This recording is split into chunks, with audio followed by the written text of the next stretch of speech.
pregunta se la hizo un joven de 17 años en su último año de secundaria.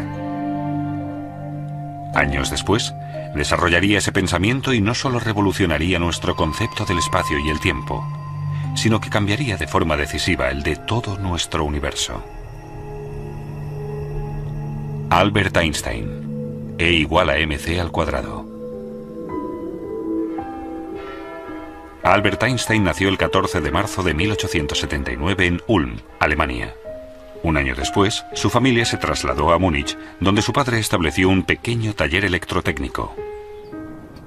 En 1894, cuando toda su familia se marchó a Italia, él se quedó solo en Múnich para terminar el bachillerato en el Instituto Luitpold. Pero no tardó en dejar las clases y reunirse con su familia. En 1895, Einstein retomó sus estudios en Suiza. 3 años después terminó la carrera de física en la Escuela Politécnica Federal de Zúrich. Tras una larga temporada sin encontrar trabajo, a principios del año 1902, consigue finalmente un puesto de técnico asistente en la Oficina Federal de Patentes de Berna. Ese trabajo le permite, de forma paralela, analizar numerosas cuestiones teóricas sobre física. No pasó mucho tiempo hasta que se reconociera el talento de Einstein. Su primera incursión la hizo en 1905, cuando publicó en los Anales de la Física su artículo sobre la electrodinámica de los cuerpos en movimiento, en el que explicaba el efecto fotoeléctrico. Por esa teoría cuántica recibió en el año 1921 el Premio Nobel de Física. En ese mismo artículo formuló su teoría de la relatividad especial. Esa teoría nació con los análisis que había realizado Einstein sobre la velocidad de la luz. Su planteamiento era muy sencillo. Si nos fuera posible movernos a la velocidad de la luz, podríamos viajar de forma paralela a una onda luminosa, de forma que la luz estaría permanentemente a nuestro lado y la veríamos en reposo. Por tanto, se pueden hacer afirmaciones sobre el movimiento de un cuerpo, si dicho movimiento se observa desde una posición concreta. Todos conocemos ejemplos de ello. ¿Quién se mueve? ¿Nosotros? ¿O el tren en dirección contraria?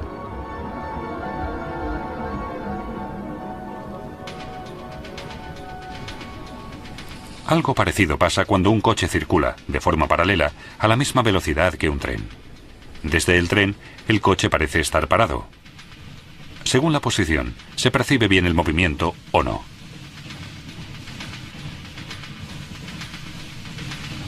Cuando un pasajero avanza hacia el principio de un tren, desde los ojos de un observador de fuera se suman las velocidades del tren y del pasajero. Si 2 personas van a la misma velocidad y una sube a una cinta transportadora, se suman las velocidades de la persona y la cinta transportadora. Esto se denomina teorema de adición, por la superposición de las velocidades. Aunque esta explicación nos pueda parecer coherente, presenta un problema con respecto a la velocidad de la luz.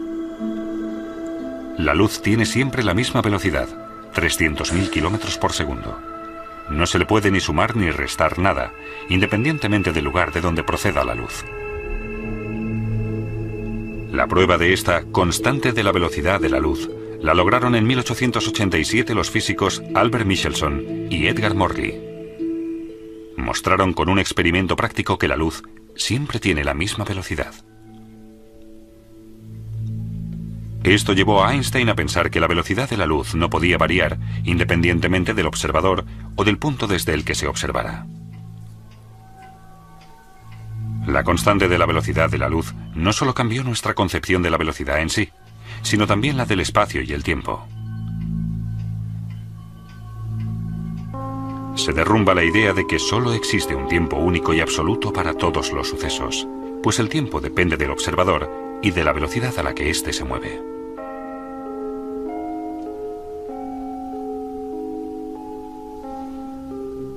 Una explicación de la teoría es la del reloj de luz. Un reloj de luz consta de 2 espejos situados uno enfrente del otro. Una partícula de luz, denominada fotón, se mueve de un espejo al otro a la velocidad de la luz. Cuando el fotón choca con el espejo, recibe un impulso, gracias al que podemos medir el tiempo.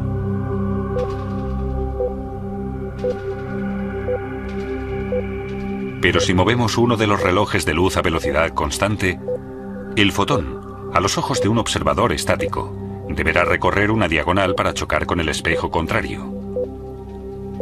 Como el recorrido es más largo, el fotón ya no puede alcanzar la velocidad de la luz y choca más tarde con el espejo. Lo que significa que ambos relojes marcan tiempos distintos. El reloj de luz en movimiento va, para un observador estático, más despacio. Un experimento demostró este fenómeno en los años 70.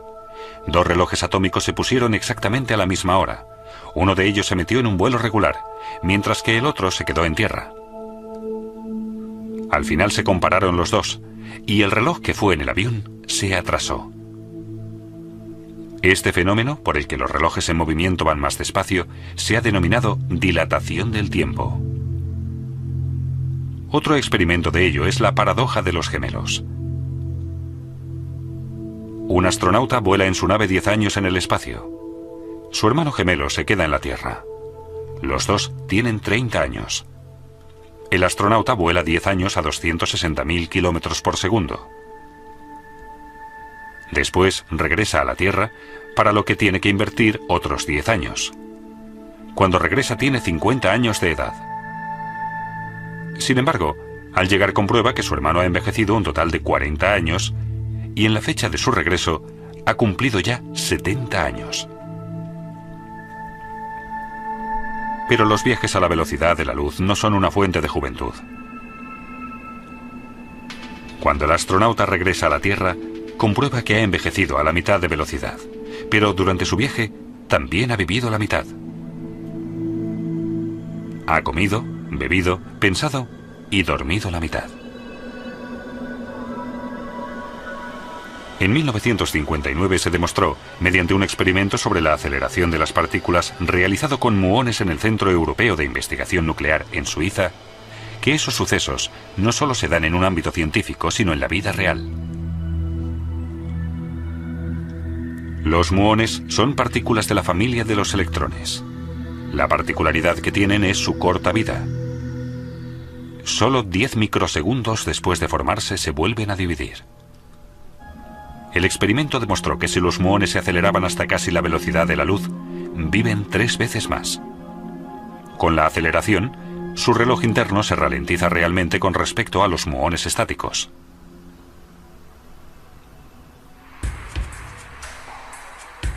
Los cambios en el tiempo influyen también en la longitud de los cuerpos. Las longitudes, en movimiento, son más cortas. ¿Una prueba? Calculamos la longitud de este tren, que circula a una velocidad regular, multiplicando su velocidad por el tiempo que invierte. Pero a causa del movimiento del tren, el tiempo pasa más despacio. El objeto nos parece más corto cuando está en movimiento que cuando está en reposo.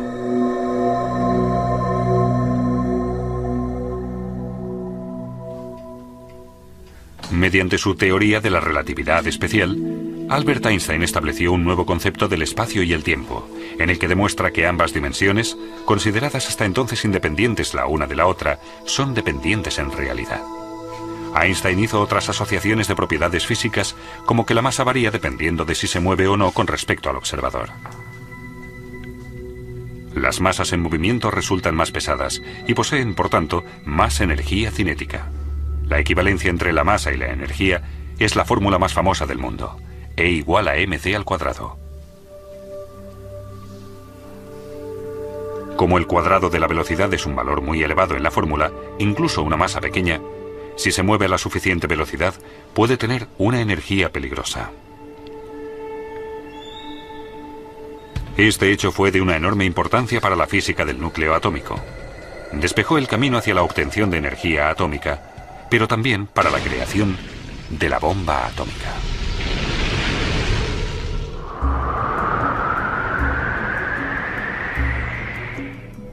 De la teoría de la relatividad especial, también se deriva el hecho de que no se puede superar la velocidad de la luz.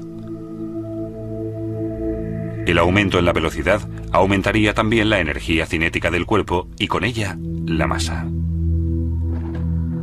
Y lo mucho que cuesta aumentar la velocidad de un cuerpo pesado, lo sabemos todos por experiencia. Para acelerar el cuerpo a la velocidad de la luz, haría falta una energía infinita. Pero en 1905, todos estos datos solo eran de naturaleza teórica. Muchas pruebas que demostraron la teoría de la relatividad especial no llegaron hasta muchos años después. En 1909, Einstein obtuvo un puesto de profesor en Zúrich.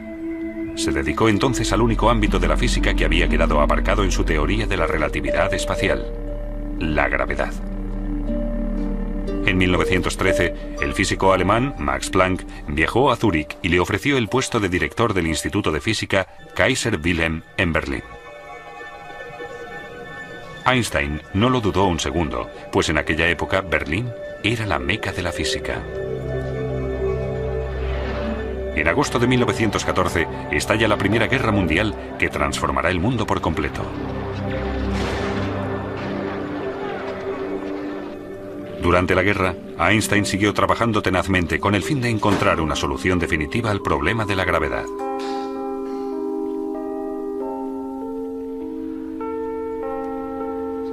Sus años en Berlín fueron el punto culminante de su carrera científica, pues fue allí donde completó su teoría general de la relatividad.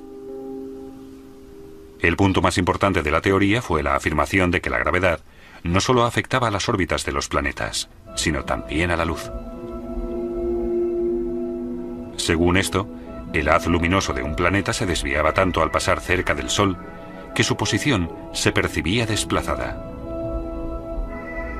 Pero el fenómeno solo se podía demostrar en un eclipse total de Sol.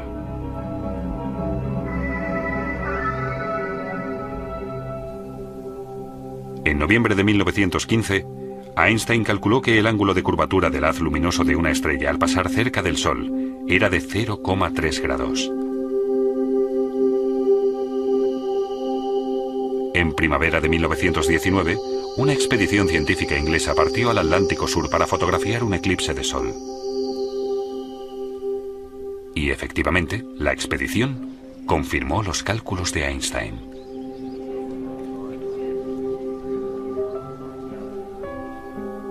Cuando se publicó su acierto, se hizo mundialmente famoso de la noche al día. Se convirtió en la primera superestrella de la ciencia. Pero Einstein no estaba satisfecho. Después del éxito de su teoría de la relatividad, se propuso la búsqueda de una teoría de campo unificada, una fórmula universal para todos los fenómenos físicos.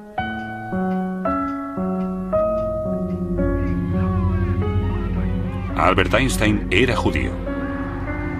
Cuando Hitler subió al poder, emigró a Estados Unidos.